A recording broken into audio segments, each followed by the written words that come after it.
Les hommes d'onction vivent avec une chanson. Un homme d'onction ne dit jamais je n'aime pas la musique. Jamais. Dieu aime la musique. Tout homme d'onction aime la musique. Même si tu ne sais pas chanter, tu dois aimer la musique. Si même tu chantes faux, mais tu dois aimer la musique. Tu dois aimer la musique. Tu dois aimer la musique. Les hommes d'onction vivent dans la musique.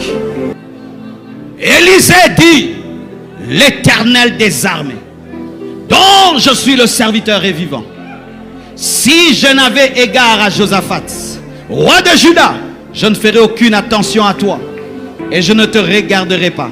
Maintenant, amenez-moi un joueur de harpe. Élisée demande un musicien, un joueur de harpe. Et comme le joueur de harpe jouait, la main de l'Éternel fut sur Élisée. Et il dit, il a commencé à prophétiser. Ainsi parle l'Éternel. Faites dans cette vallée des fosses et des fosses. Élisée est prophète. Il a l'onction. Mais pour couler dans le prophétique, il a besoin que quelqu'un puisse réveiller l'onction qu'il a par la musique. C'est comme l'huile. Tu peux avoir l'huile, mais l'huile n'est pas chaude. Et on ne prépare pas avec une huile froide. Il faut chauffer l'huile pour préparer les beignets. Le joueur de la harpe. C'est pourquoi ne chantez pas pour chanter chorale. Ne chantez pas pour chanter. Ne chantez pas pour faire un spectacle à l'église. Quand vous faites un spectacle à l'église, il n'y a pas de puissance. On vous regarde seulement, c'est tout. Nous, on ne vient pas ici pour voir des spectacles de choristes. Nous, on veut que les choristes puissent chauffer l'onction. C'est-à-dire que quand je monte ici, je trouve déjà, vous avez chauffé l'onction. Pas que j'arrive, c'est froid, je dois maintenant chauffer. Non, ce n'est pas ça le travail des choristes. Et comme vous avez peu de temps pour chanter, 30 minutes, 20 minutes, il faut aller directement vers les chansons d'onction. On ne chante pas avec un prédicateur pour chanter. On chante pour l'aider à prêcher. On chante pour permettre à Élisée de prophétiser. Et quand les chansons ne sont pas bonnes, la musique n'est pas bonne, la prédication peut rater. Surtout si le prédicateur lui-même ne sait pas chanter. C'est pourquoi, homme de Dieu, si tu sais chanter, et la chorale te donne la chair, tu ne sens pas la gloire pour fonctionner, chante encore pour avoir une huile chaude. Vous voyez le piano qui joue, il est très important dans cette prédication.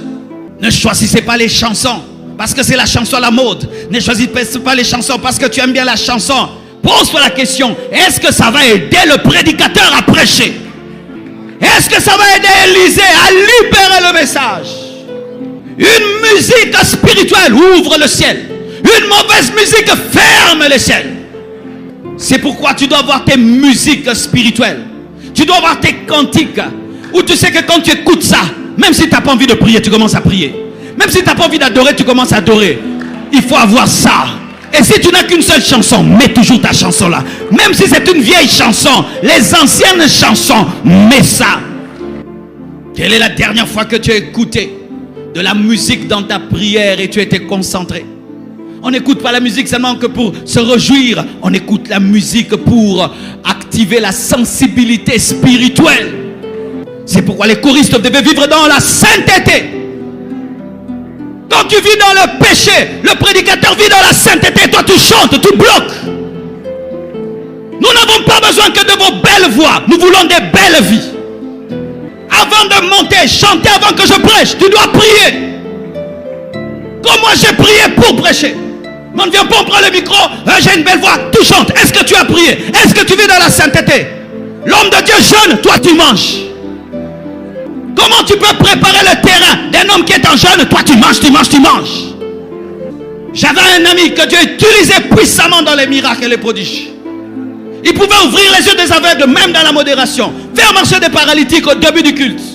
Mais un jour, il tient une croisade. Il prie comme ça, rien ne marche. Il prie comme ça, rien ne marche. Et puis il me dit, aujourd'hui, j'ai un problème. Mon interprète est dans le péché. Parce que lui, parlait lingala. L'interprète parlait en français. Et tous ceux qui entendaient l'interprète, ils l'entendaient dans ses péchés. Lorsque tu travailles avec un homme de Dieu, tu dois avoir le même style de vie que lui.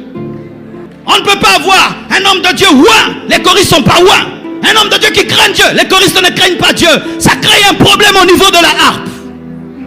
On ne chante pas pour chanter. On ne chante pas pour chanter. On ouvre le ciel en chantant, en train de permettre au message de sortir de la puissance.